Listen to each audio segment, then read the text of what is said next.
Mesdames et messieurs, nous sommes une fois de plus heureux de vous savoir nombreux sur WAB Info Télévision.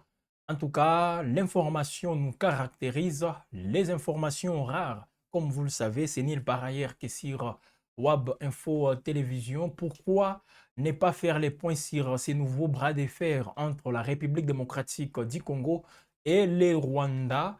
Voilà, et là c'est au niveau toujours diplomatique, au niveau des instances dans lesquels, bien sûr, ces pays tentent de se positionner pour peser, ou disons pour faire attendre leur voix. Voilà disons un autre champ de bataille entre la République démocratique du Congo et le Rwanda.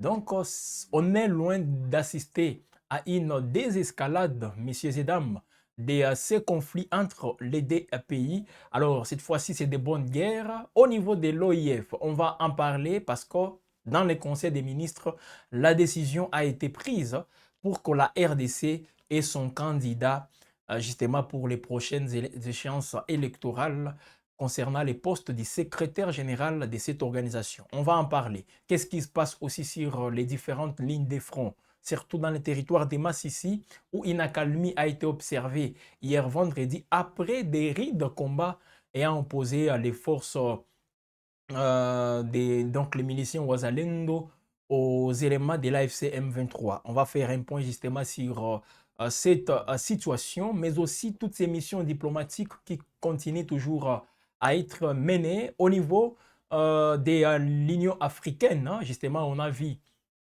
les, la délégation, ou disons les panels des facilitateurs de l'Union africaine reçus par le président Félix Tshisekedi avant-hier. Hier vendredi, ils se sont rendus au Rwanda.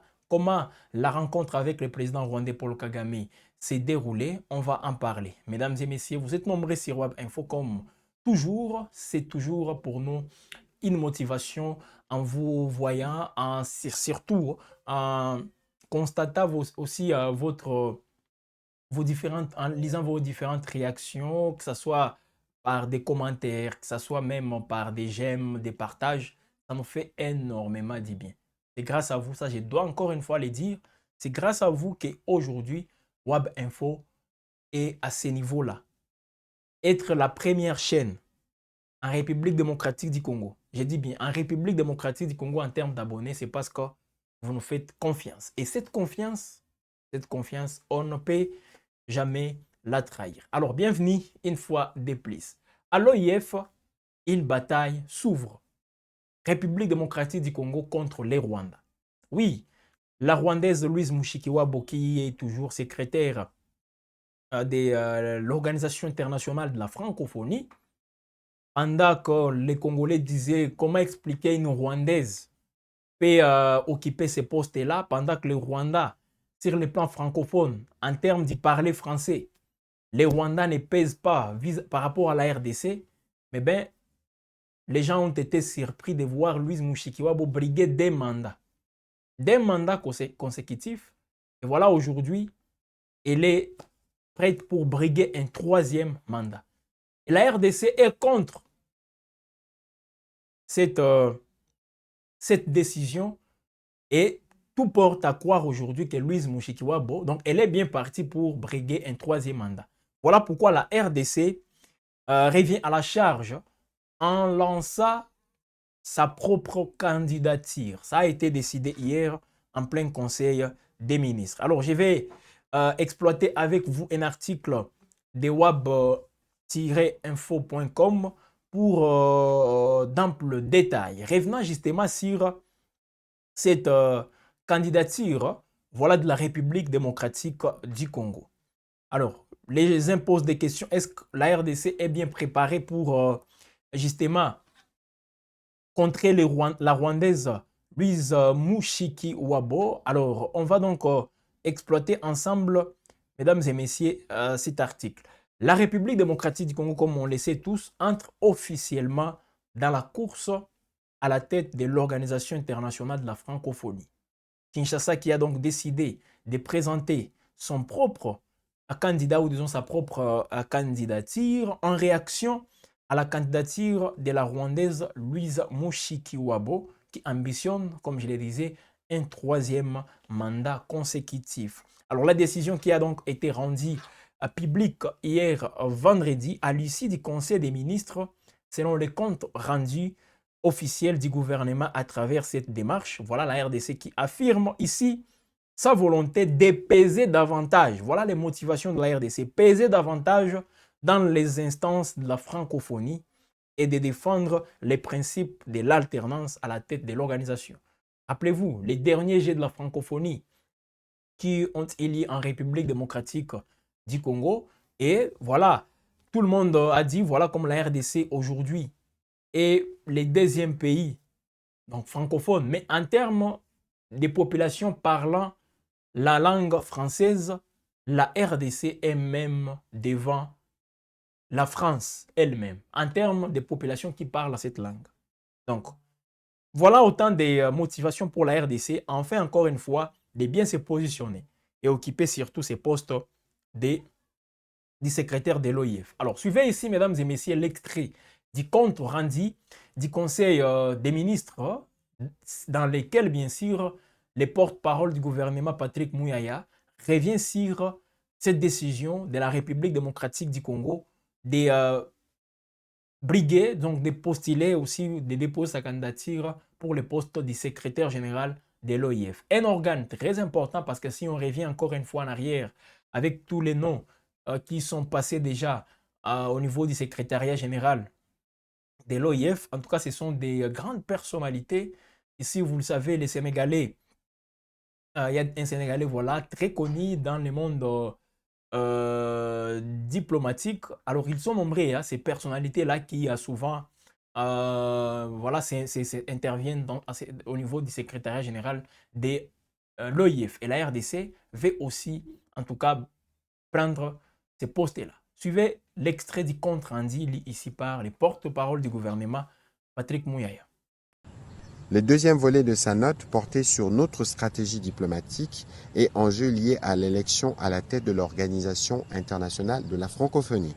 Au regard des échéances du 15 juin 2026 pour les dépôts de candidatures, de novembre 2026 pour l'élection du secrétaire général de cette organisation, il a passé en revue les actions engagées jusque-là et celles en perspective, tout en formulant des recommandations pertinentes visant à permettre à notre pays d'assumer pleinement son leadership au sein de cette organisation, donc la francophonie. Ainsi donc, la République démocratique du Congo présentera un candidat au poste de secrétaire général de l'Organisation internationale de la francophonie. Voilà la décision du gouvernement congolais. La République démocratique du Congo aura son propre candidat, peut-être elle sera une candidate, je ne sais pas trop, au niveau de l'OIF. Alors, l'idée de vouloir remplacer voilà, la Rwandaise Louise Mushikiwabo, on va faire un petit point aussi sur cette personnalité, sur ces personnages voilà, politiques du Rwanda.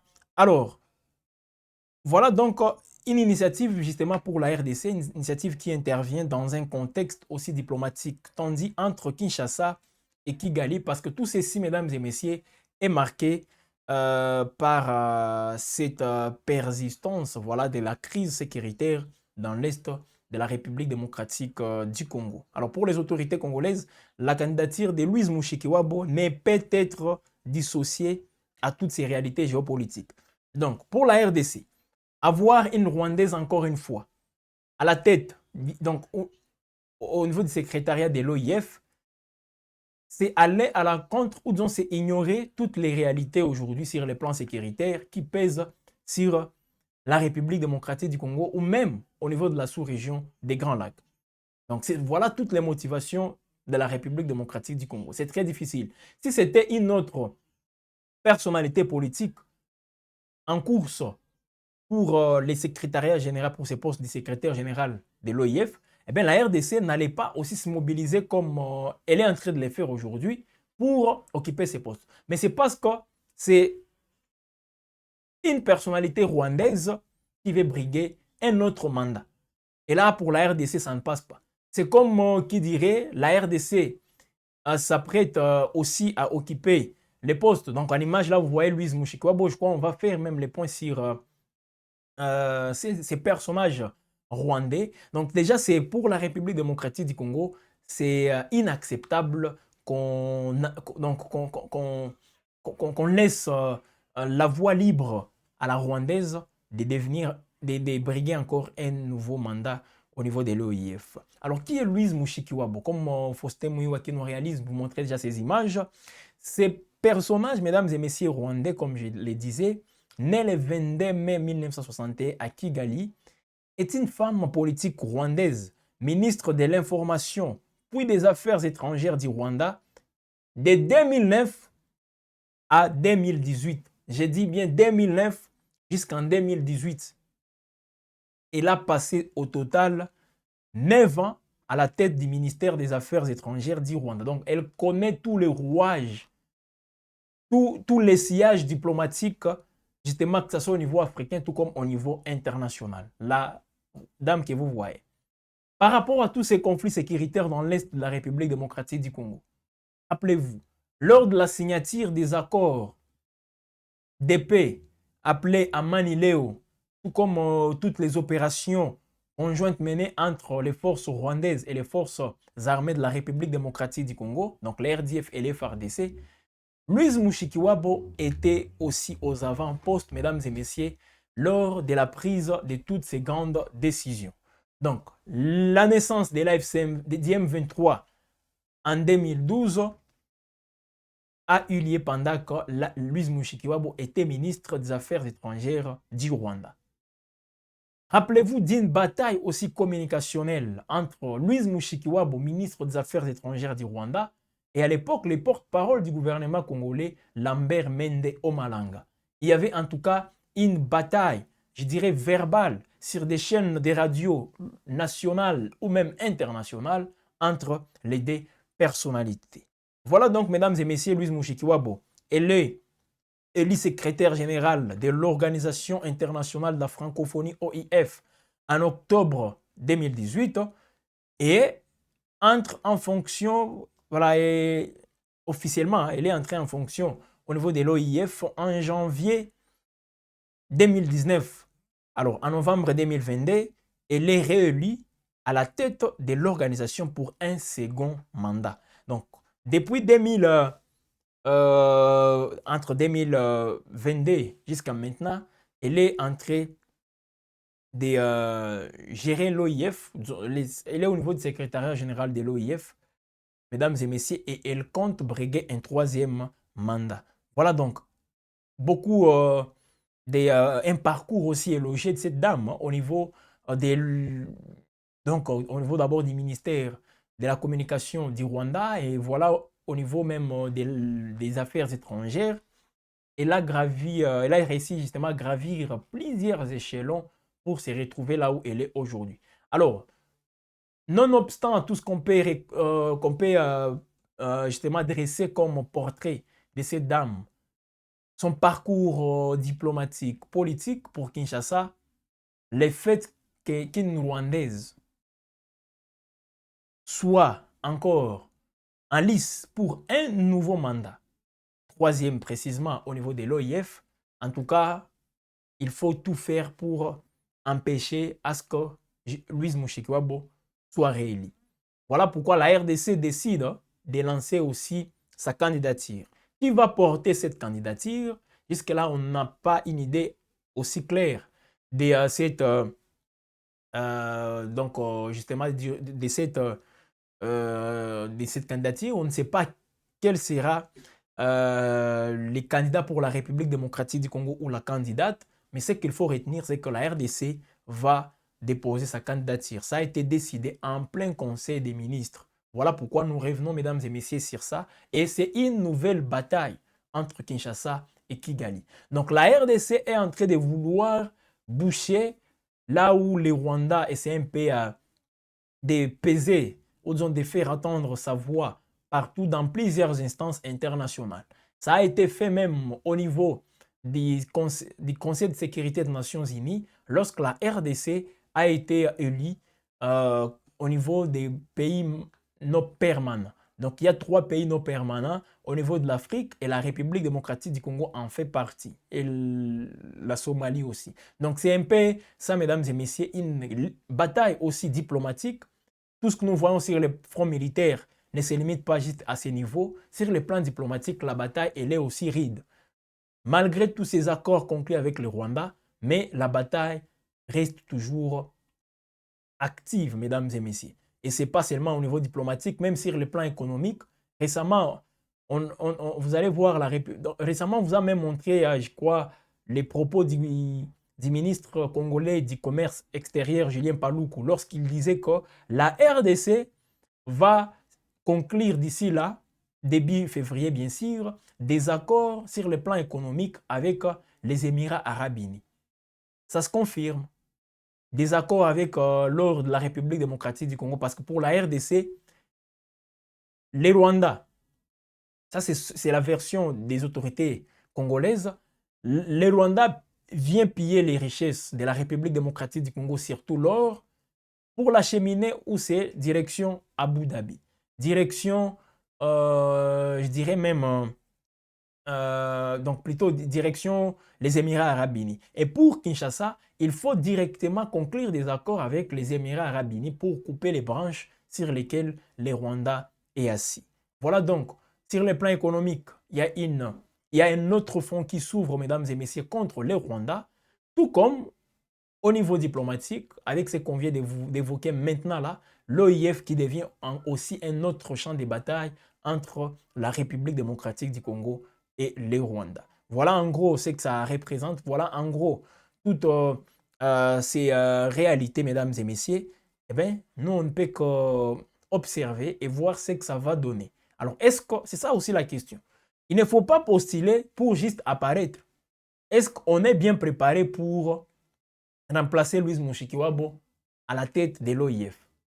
La République démocratique du Congo est-elle bien outillée pour stopper Louis Mushikiwabo à la tête de l'OIF? C'est ça la question qu'il faut se poser. Il ne faut pas juste postuler parce que voilà, on a le Rwanda qui est là et nous aussi, nous allons briguer ces postes-là. Même sur le plan sportif, avec toutes les visibilités qu'on peut voir dans les clubs de football aujourd'hui, les Rwandais qui, avec sa marque Visite Rwanda, qui était dans plusieurs clubs européens, Paris Saint-Germain, Arsenal, Bayern Munich, voilà aujourd'hui, même l'Atlético de Madrid en Espagne, la RDC a rencontré les Rwandais sur ces terrains-là, en créant aussi sa propre marque. RDC Cœur de l'Afrique, au niveau de Barcelone, AC Milan, Monaco. Donc, la RDC est en train de suivre, je dirais, de rencontrer les Rwandais partout où on voit que les Rwandais est en train de vouloir s'imposer. La RDC vient aussi là-bas pour empêcher les Rwandais à bien s'imposer. C'est comme ça que ça se passe, mesdames et messieurs. Et voilà donc des millions dépensés pour toutes ces finalités. Et pourtant, une opinion pense qu'on a d'autres réalités sur lesquelles on devrait s'appuyer. Le développement d'abord du sport en République démocratique du Congo au lieu d'aller verser des sommes colossales à des clubs européens. Le Rwanda les fait. Et voilà donc, aujourd'hui, la RDC les fait aussi. OIF, tous ces temps, on a vu les Rwandais briguer des mandats et vouloir aussi briguer un troisième mandat. Et là, la RDC dit non, ça ne peut plus passer. Stop. On vient aussi déposer notre candidature. Alors, est-ce qu'on sera à mesure, justement, de gagner ces élections-là au niveau de l'OIF? Quel est notre niveau de lobbying dans toutes ces instances? Comment on va convaincre tous ces pays pour qu'ils donnent leur voix à la République démocratique du Congo? Qu'est-ce qu'on va faire? Voilà autant de questions que moi, personnellement, je suis en train de poser. Parce qu'il ne faut pas postuler juste pour postuler. Imaginez alors qu'on postule. On vient, on veut briguer les mandats là. Et puis Louis Mushikiwabo remporte l'élection. Ça sera quoi l'image qu'on sera en train de donner? Donc là, on va dire les Rwandais a bâti la République démocratique du Congo sur ces terrains-là, au niveau de la francophonie. Donc il faut tenir compte de tous ces aspects. Si vous voulez aller OK, on veut briguer ces postes-là, il faut s'y rassurer qu'on n'a pas droit à l'échec. Il ne faut pas perdre. Si on perd ces postes-là, ça sera en tout cas une autre humiliation. Ça sera tout comme toutes ces humiliations que la RDC est en train de subir aujourd'hui, avec des villes qui partent qui tombent comme des cacahuètes partout là-bas. On voit Bukavu, Goma, Uvira. Il fallait que les Américains viennent pour que Uvira soit aussi libéré par les éléments de la FCM23. Donc, si c'est ces humiliations que vous voulez encore amener, mieux vaut rester calme et ne rien dire. Et ne rien dire en tout cas. C'est mon point de vue et je suis libre quand même de l'émettre. Voilà, mesdames et messieurs, au niveau de l'OIF, la détermination du gouvernement congolais pour contrer le Rwanda. Alors, je vois une détermination aussi tout azimut. Alors, quel est le candidat? Est-ce que le profil du candidat que vous voulez présenter? Il faut aussi nous le dire, qu'on ait une idée déjà sur les candidats de la République démocratique du Congo, voir si le candidat en question sera en mesure de mettre en échec Louis Mushikiwabo. Peut-être on va revenir sur les anciens diplomates de la RDC, mais la plupart de ces diplomates aujourd'hui ne sont pas en odeur de sainteté avec les pouvoirs de Félix Tshisekedi. On peut voir les Raymond Chibanda aujourd'hui qui sont dans les Sovo, le Congo avec Joseph Kabila. Je ne vois pas la République démocratique du Congo donner ses responsabilités à un certain Léonard Sheo Kitundu qui hier était kabiliste, aujourd'hui il est tshisekédiste. Je ne sais pas si la confiance elle est aussi totale envers lui. Mais bien, voyons voir ce que ça va donner. Mais dans l'ensemble, ici, c'est des bonnes guerres, je précise bien. La RDC est libre de postuler aussi au niveau de l'OIF. La RDC, c'est un pays membre de la francophonie. Un grand pays surtout de la francophonie. Je l'ai dit, en termes de parler français aujourd'hui, le nombre de personnes qui parlent français aujourd'hui, la RDC est en train de prendre même le dessus sur la France. La France qui dit reste est le pays même de la langue. Mais comme la RDC avec autant d'habitants, avec avec cette culture aussi, parce que la francophonie c'est de la culture, il faut le dire. La langue, comme vous le savez, c'est la culture. Donc, nous partageons presque la même culture. Le Rwanda aussi, c'est un pays francophone, colonisé, comme vous le savez, tout d'abord par l'Allemagne et puis à l'issue de la guerre mondiale, voilà, plusieurs colonies allemandes avaient été conquises justement par d'autres pays. Et là, la Belgique avait pris aussi, donc était devenu pays métropole du Rwanda. Donc dans tout ça, mesdames et messieurs, au Rwanda, on a déjà des langues, il y a le français, il y a l'anglais, mais le Rwanda veut toujours être là. Le même Rwanda est aussi dans le Commonwealth. Commonwealth, c'est l'équivalent de l'OIF au niveau de la langue anglaise. Donc les Anglais ont leur organisation appelée Commonwealth, les Français ont leur organisation appelée OIF. Le Rwanda est dans le Commonwealth et le même Rwanda est aussi dans l'OIF. Mais nous, on est juste dans l'OIF. Nous, on n'est pas dans le Commonwealth. Je vois même des démarches de la République démocratique du Congo pour intégrer le Commonwealth. Je ne sais pas où est-ce qu'on en est. Si on a déjà abandonné toutes ces démarches, je ne sais pas trop. Mais bien, c'est des bonnes guerres. Les pays veulent se positionner sur le plan diplomatique. En tout cas, il ne faut pas condamner ça. Mais là où on ne serait pas d'accord avec le gouvernement congolais, c'est que vous voulez lancer un candidat et que ce candidat n'arrive même pas à battre Louis Mushikiwabo. Là, ça sera une défaite inacceptable. Ça, je le dis. Oui, il faut avoir l'esprit de sportivité, mais face à Louis Mushikiwabo, quand vous voulez briguer ce mandat-là, il ne faut pas perdre. Si vous perdez ces postes, ça sera une défaite qu'on ne peut pas aussi bien digérer. Je l'ai dit, en tout cas, en connaissance des causes. Alors, la RDC en présentant donc son propre candidat, attend faire attendre sa voix de jouer un rôle plus actif dans l'orientation future de l'OIF.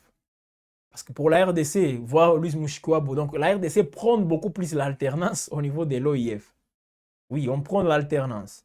Ce qui est déjà bon. Alors, voyons voir ce que ça va donner. Alors, ça c'est sur le plan au niveau de l'OIF, mesdames et messieurs, mais sur terrain, les choses bougent encore une fois. Les choses bougent. Mais avant d'y arriver, revenons d'abord sur la rencontre d'hier vendredi entre je dirais, les panels d'experts de l'UA, Union africaine, qui se sont donc entretenus hier avec le président rwandais Paul Kagame autour de la question sécuritaire dans l'est de la RDC. Parce que comme vous le savez, Kigali est toujours accusé de soutenir les groupes politico-militaires AFC M23 au nord et au sud Kivu. 4 des 5 anciens chefs d'État qui composent les panels de l'Union africaine destinés à coordonner la médiation sur les conflits dans la partie est de la République démocratique du Congo ont rencontré le président rwandais Paul Kagame hier vendredi 30 janvier. Alors, ils avaient rencontré la veille le président congolais Félix Tshisekedi à Kinshasa. Donc ici, après la rencontre avec le président Félix Tshisekedi à Kinshasa, ces panels d'anciens chefs d'État nommés comme co-facilitateurs de l'Union africaine pour coordonner cette médiation sur les conflits dans l'Est de la République démocratique du Congo a été reçu par le président rwandais Paul Kagame. Des réunions qui se sont donc enchaînées. La première a pris la forme d'un tête-à-tête entre Paul Kagame et son homologue togolais Faure Gnassingbé. Donc, ça c'était la première rencontre. Kagame et Faure Gnassingbé, lui aussi désigné comme médiateur du conflit au nord et au sud Kivu par l'Union africaine, lui aussi présent au Rwanda pour cette occasion. Alors, la seconde a rassemblé les 2 présidents ainsi que 4 ou 5 anciens chefs d'État du panel de l'Union africaine. Les Nigériens Olusegun Obasanjo, la Centrafricaine Catherine Samba Panza, l'Éthiopienne Zarle Work Zewde et les Botswanais Mokwetsi Masisi. Voilà donc, selon la présidence rwandaise, les discussions ont notamment porté sur la situation sécuritaire dans l'Est de la République démocratique du Congo, sur l'avancée des engagements diplomatiques qui ont pris ainsi que sur les moyens de renforcer la coordination des efforts régionaux et continentaux de médiation. Voilà un peu, mesdames et messieurs, ce qui s'est passé donc concernant la rencontre entre Paul Kagame et ses panels d'experts de l'Union africaine. Mais est-ce que tous ces balais diplomatiques, toutes ces démarches, toutes ces initiatives permettent à ce qu'on assiste à un cessez-le-feu sur terrain? Je réponds directement en disant non. Pourquoi? Parce que les combats sont toujours observés, mais tout de même une accalmie est aussi observée, mesdames et messieurs, depuis hier vendredi 30 janvier dans le village de Muteberwa. Ici, nous sommes dans la localité de Luhanga. Luhanga, c'est une localité aussi située à une dizaine de kilomètres de Mweso, dans le territoire de Masisi, au nord Kivu, après des combats entre la rébellion de l'AFC M23 et un groupe armé local. Donc, selon toujours des sources locales, des violents affrontements ont opposé, donc, j'ai dit, les combattants de l'AFC M23 aux miliciens Wazalendo dans cette zone, entre 4h et 11h locales, des détonations d'armes lourdes et légères, ainsi que des tirs d'obus ont été entendus, sémant donc la panique parmi les, je dirais, les habitants. Voilà donc le nombre de victimes qui restent indéterminé. La remontée des informations est aussi compliquée par l'absence de couverture en téléphonie mobile dans toute la région depuis près de 2 semaines déjà. Donc, ici, il faut tout de même préciser que cette coupure rend aussi difficile l'évolution précise des conséquences de ces affrontements, bien que l'accalmie soit constatée hier vendredi, l'incertitude tout de même demeure pour les habitants de Mutaberwa et même d'autres habitants des localités voisines qui vivent dans la crainte d'une reprise des hostilités. Voilà comment ça se passe. Au niveau même de Walikale, aussi, on a vu d'autres précisions, on a eu quelques informations, mesdames et messieurs, de ce côté-là, avec les positions de l'AFC M23 au niveau des Minjenje, qui ont été ciblés par des frappes aériennes des forces armées de la République démocratique du Congo, parce que là, les FARDC continuent toujours de poursuivre leurs opérations contre les éléments de l'AFC M23 avec les avions de chasse, tout ça, voilà, pour pilonner ou pour bombarder plutôt les positions occupées par l'AFC M23. Donc c'est ça l'objectif, neutraliser leurs positions et de réduire leur capacité de nuisance dans cette zone du Nord Kivu. Donc, après avoir repoussé une attaque rebelle à Tchandjikiro, l'armée congolaise, à travers bien sûr sa force aérienne, a mené depuis jeudi 29 janvier 2029 des frappes contre les positions de l'AFC M23, Minjenje, c'est tout près de Mpeti, Mpeti toujours dans le territoire de Walikale. Longuement, on est revenu sur Mpeti, avec, donc Mpeti était devenu aussi un foyer de combat, Mpeti qui est dans le groupement Kisimba, toujours à Walikale. Alors, ici, les sources administratives disent que les bombardements sont intervenus au début des soirées, ces heures locales, peu après les affrontements signalés au niveau de Tchandjikiro. Un drone des FARDC, je l'ai dit, un drone des FARDC a été même engagé dans cette opération pour détruire les sites présentés comme une base logistique importante des éléments de l'AFC M23 dans la zone autour des Pinga. Voilà donc des sources sécuritaires qui indiquent que d'importants dégâts matériels auraient même été enregistrés dans les camps rebelles. Alors on va voir ce que ça va donner, parce que ce n'est pas la première fois qu'on assiste à des frappes aériennes des FARDC. Ce n'est pas la première fois que les FARDC interviennent par des frappes. Parce que quelques jours seulement, après d'autres opérations similaires menées contre les positions rebelles au niveau de Minjenje et Peti, ça traduit tout simplement l'intensification, voilà, des actions militaires des forces armées de la République démocratique du Congo dans cette partie du territoire de Walikale. Voilà donc, mesdames et messieurs, les informations toujours sur WAB Info. Alors, on va pendant la journée, voilà, ou même si vous visitez notre site internet plutôt wab-info.com, vous pouvez aussi découvrir, mesdames et messieurs, d'autres informations. Alors, la rédaction qui se mobilise aussi pour vous informer avec le journal qui pourra aussi intervenir, à vous de nous rester toujours fidèles. Restez fidèles sur WAB Info Télévision. Un journal la mi-journée, un journal les soirs, voilà une façon de vous mettre toujours au parfait de l'actualité car vous le méritez. Ce n'est pas pour rien que vous nous êtes fidèles. Et ça, j'insiste encore en disant ceci. WAB Info est déterminé à mieux vous servir. Parce qu'on ne peut pas trahir cette confiance. On ne peut pas. C'est grâce à vous que WAB Info aujourd'hui est la première chaîne en termes d'abonnés en République démocratique du Congo. Pourquoi trahir votre confiance? On ne peut pas le faire. On est là pour vous servir, pour vous accompagner, pour vous informer sur toutes les informations rares que vous ne pouvez pas trouver ailleurs. Ailleurs, vous pouvez retrouver ces informations, mais tout d'abord, ça commence au niveau des WAB, ça commence à WAB Info, et puis les autres, oui, ils peuvent aussi diffuser, il n'y a pas de problème. Mais nous, on les fait surtout avec beaucoup de sérieux, sans avoir aussi des appartenances politiques, ethniques, je ne sais pas, religieuses. On ne tient pas compte de tout ça. Nous, on vient ici pour vous informer. Et je crois que vous êtes vous-même témoin du travail que nous faisons. Alors, il faut toujours continuer à nous encourager. Il faut nous encourager. On a besoin de votre appui. Je ne sais pas si cet appui sera de quelle nature, je ne sais pas. Mais nous, on a juste besoin de votre appui.